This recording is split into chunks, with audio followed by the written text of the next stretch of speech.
Hi, friends. It's Marie Prevail from Prevail Homes Residential Assisted Living Facility. Thank you so much for joining our channel today. Today, we have a very exciting interview and a very informative interview with Miss Candace Williams.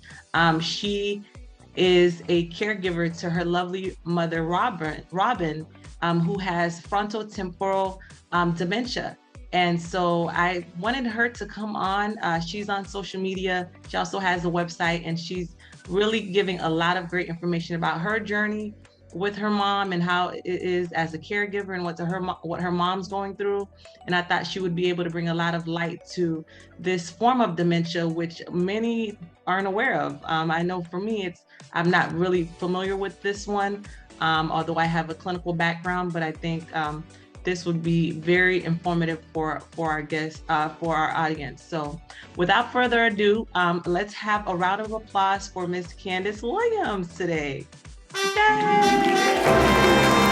Awesome. So Miss Candace, before we start talking and having the dialogue today, go ahead and introduce yourself to our audience. So I'm Candice, and I run a blog called Our FTD Journey, and I live in Jersey with my mom and our dog Bob. Yes. And, I guess that's about it. My mom was diagnosed when she was 57, so young diagnosis, early onset, and that was quite the revelation when we got the diagnosis. Got it. And then tell us a little bit about your mom, and just kind of introduce the audience to your mom. Okay, so like I said, she was diagnosed at 57. She's 65 now, so been at this caregiving thing for over 8 years now, and it's been a long, tough road. She's late stage now. She's mostly just sitting in her recliner during the day. She naps on and off a lot. Since COVID, she's declined a lot, unfortunately. And, it's crazy because I always think if COVID hadn't come, she probably would still be a lot more functional than she is now, prior to what she was 2 years ago. It's just a dramatic change. She used to be a teacher. She did substitution for a long time. She really enjoyed her job, and the kids enjoyed her. But dementia struck in the prime of her life, unfortunately. Mm-hmm. Well, thank you for sharing, your experience and her experience with us. Now, for our audience, and as well as for myself, I would love for you to explain, what is FTD to you? All right, so FTD to me is, maybe to a lot of people, is a form of dementia that at first masks itself like a mental disorder. So, for instance, my mom has been bipolar all my life, and for about half of it, she was not undiagnosed, but unmedicated. And so when she started showing symptoms, I thought that was her bipolar acting up again, because she had become aggressive, and she started losing inhibition. So she would, say things that maybe weren't quite appropriate, or do things that weren't quite appropriate. Honestly, I thought she was just being quote unquote toxic. And I think, a lot of families go through that. A lot of families, because it's not a well-known disease, assume that their loved one has gone through some mental challenges. A lot of marriages divorce because of it. But, people don't really talk about it. And, one thing I like to bring up too, I know it's probably maybe a rare situation, or maybe not. There's a lot of people sitting in jail undiagnosed. That could be Because, it. True. Yeah. They did things that's out of character, and the first thing people look for is not FTD, because not people know about it, and it's a young onset disease, and mostly, and that's not the first thing people think about when you're 40, 30, 20 years old. Absolutely. And I actually, having the chance and opportunity to interview you today, I had to go and read up on it. I had a chance to look into the literature, as well as go on YouTube and listen to stories from other individuals who, like you said, that they've been married and their husband's acting strange now. So for sure, I think, like you said, the jail, psych units, just different places where you think someone has something else, and it could potentially be that, for sure. So it could be underdiagnosed. Absolutely. I believe it is, grossly. Absolutely. And so, as far as who picked up the primary care did, or how did you kind of come to the fact that this is what the official diagnosis, the neurologist, or? So her psychiatrist had noticed, because my mom had made comments to her that she was having memory issues, and that she just was having issues concentrating, different things like that. And so the therapist decided that she would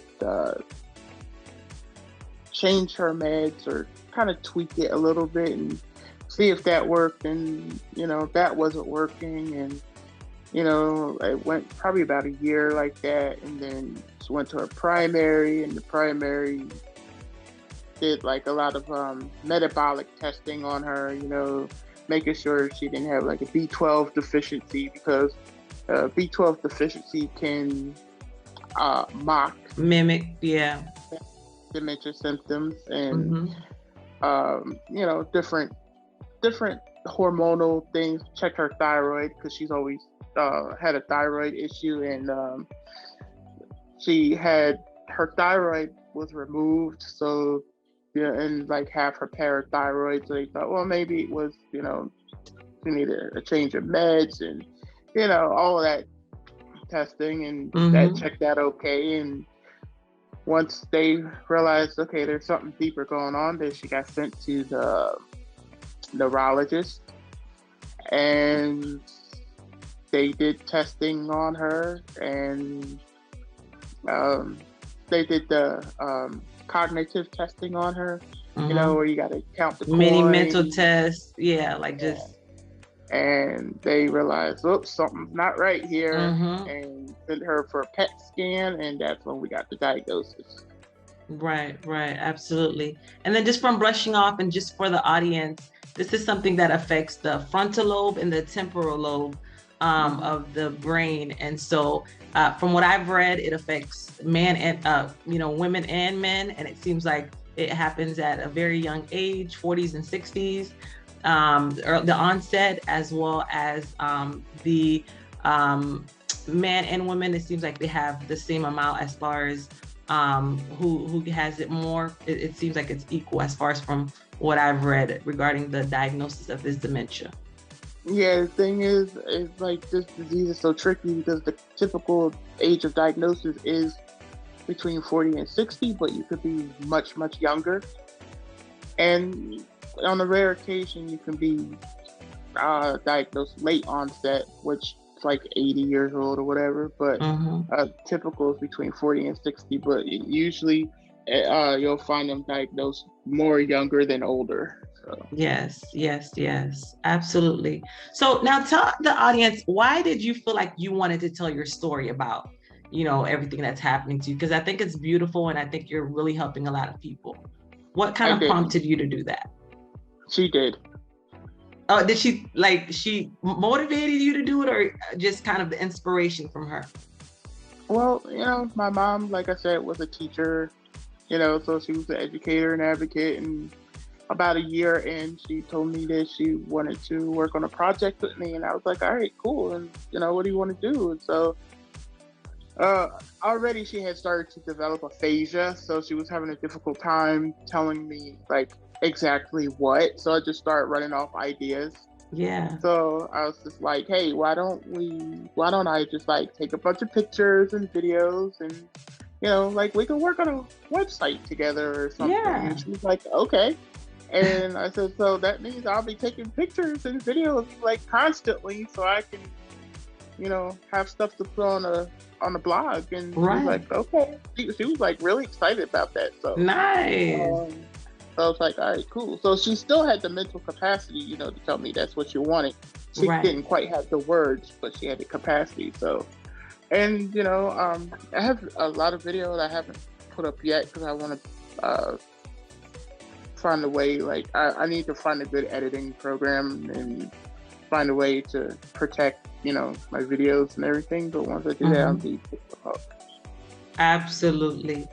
And then as far as now, you've been doing this for, you said the last 8 years?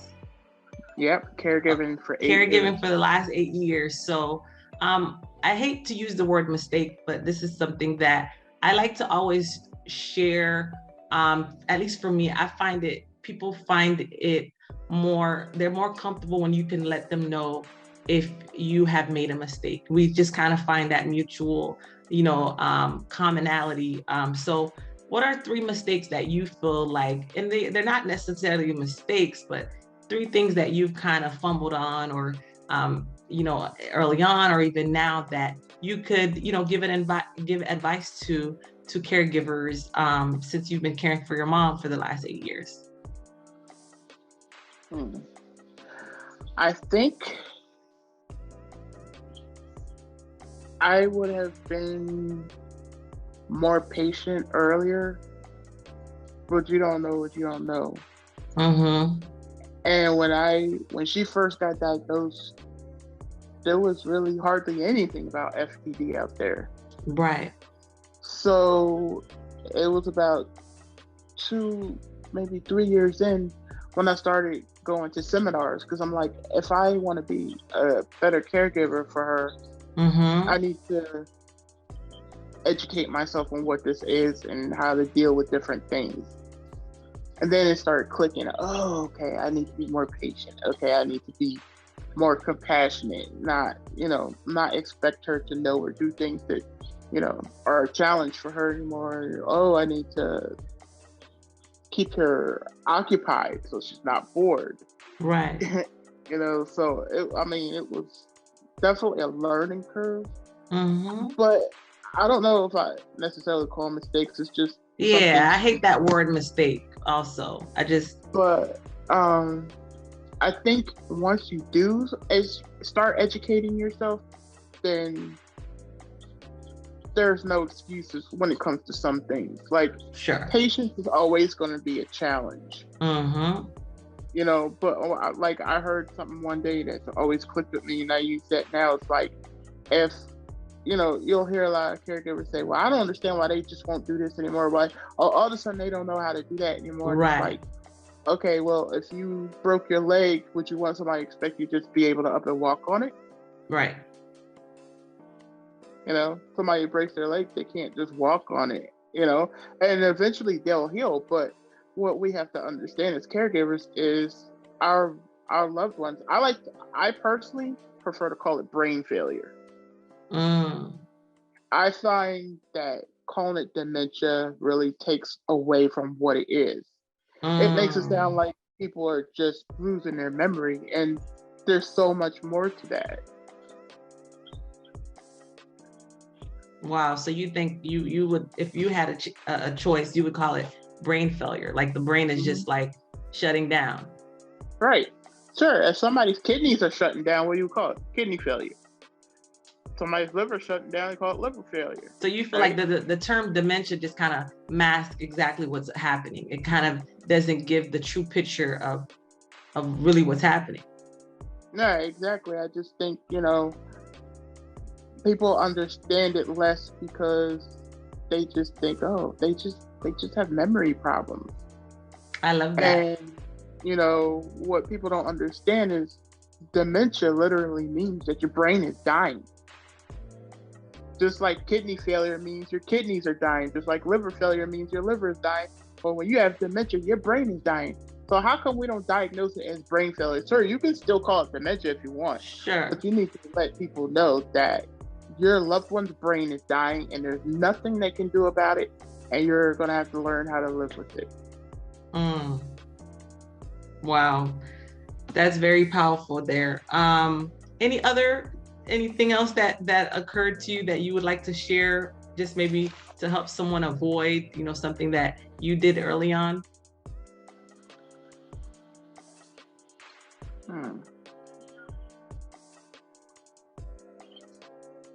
I think educating myself.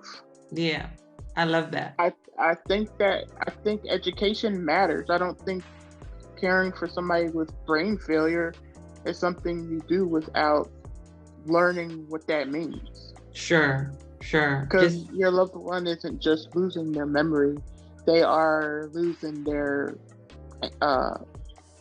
ability to speak, talk, walk, feed themselves, clothe themselves, take themselves to the bathroom. Yeah. Wow, I never heard it that way, but that definitely speaks volume for sure. So do you have any books that you've read that had, anything that's been very instrumental to you? Anything? I have not read a ton of books. Now, there is a book, The 36-Hour Day, that's been very good for people dealing, caring for people with dementia. And I actually have a link to that on my blog, affiliate link. So okay. So you feel like that book? Yeah, I feel like that book has been really good for people. It's not a book that you like sit and read in one sitting, and it's like one of those things like you pick it up and it tells you about different stages and stuff that you go through, which is another thing that I suggest to people is don't worry about. A lot of people say, well, what stage is my loved one in? What stage? And don't worry about that. Focus on the person. Right. I love that too. The stages are fluid, right? So that your person could present as stage 2, but maybe tomorrow they're having a stage 1 day. Right. Or maybe in the same day they're going through them all. Yes. That is so true. Stages are there really for guidance, but they're not concrete. Right. That is so true. So true. So what are a few things you've done to kind of promote self-care for yourself? Because you're a full-time caregiver for your mom. Like, anything that you do to take time for yourself? Do you have any, do you have support? Do you go to the movies, do your hair and nail? Like, what do you do for self-care? Maybe something that you can share with our caregivers out there and individuals that are helping their loved one, so that way maybe they can de-stress too. Do you ever remove yourself from helping mom, Miss Robin, and just kind of doing any self-care? I like to drive. Driving is your thing. I like to drive. I like photography. So like sometimes we'll drive to the lake that's not too far around and just sit and watch the water. Or, now that it's in fall, I'll take some photos while I'm sitting there. Or I'll even, like, I have one of those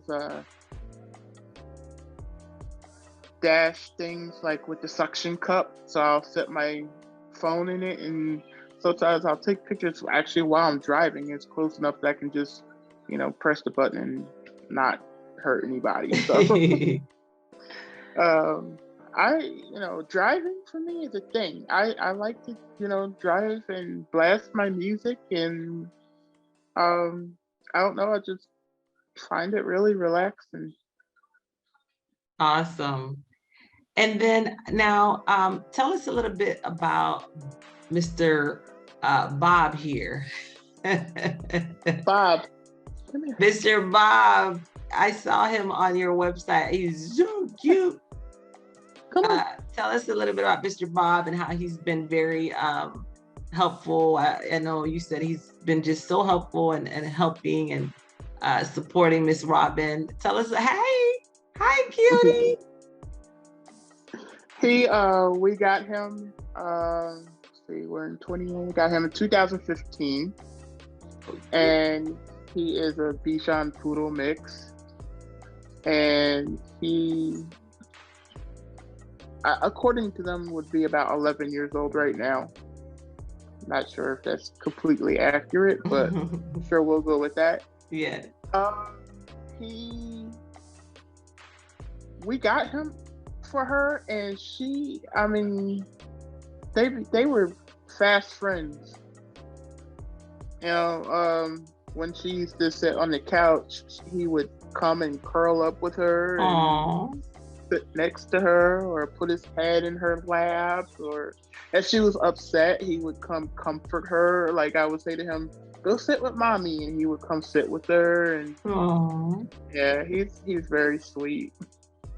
Very nice. And I know pets are just amazing when it comes to our seniors in general, as well as our patients and residents and loved ones and all sorts of individuals who need that care. So whether it's in the hospital setting, nursing home, assisted living, independent living, your own personal home, pets are just amazing. So yeah, it's awesome. He's always been very gentle with her, and he seemed to learn his role fairly quickly. They have that sense. They know. There's an unspoken sort of thing that they can tell how to, maneuver around different individuals. So I'm so happy you have him.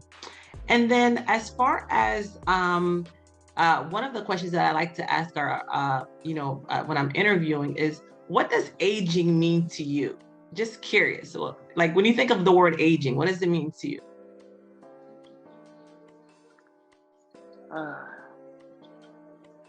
I hope aging is better than what I'm living. I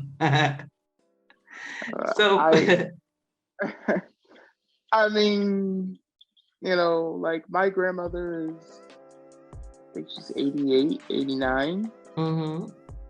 And I mean, she still has a very active life, and she still goes to church and still drives. And I would like to believe that aging just means, yeah, you're older, you do things a little bit slower, but you still have a life. Yes. I hope. Dementia has kind of redefined what I thought I knew about life in general. Absolutely. So, your perspective is definitely changed, I'm sure. I didn't expect to be caring for my mom at a young age. Right. And how old are you, by the way? So I'm 46. Okay. Yeah. So that's difficult. You're still, having to live your own life and care for your mom. Yeah. I mean, when right before she was diagnosed, I was looking to go back to school and maybe settle down and start a family and, all that stuff. And my life has been put on hold, and her life is stopped in a sense. And it's like, it sucks because I'm losing my mom a lot younger than I would like. And, a lot of times I hear caregivers say that their lives are ruined, and I try to gently remind people, no, as difficult as it is, your life will go on. This will not go on forever. You will eventually get your life back. Our loved ones' lives are ruined because they're not getting their lives back. This is going to take them out. Very hard. It is, especially when you're dealing with it young, because, my mom isn't going to be there for the things that I thought she would be there for. Right. And all too often when we're young, we take our parents for granted, and we think, oh, they're going to be there forever. And, and when I have my kids, they're going to be there. Oh, my mom, will she be here? Maybe, but she won't be able to know them or enjoy them. She won't be able to take them on trips or get them music lessons or just enjoy them or do the things that moms do when they're daughters have a new baby, you know, Right. she won't be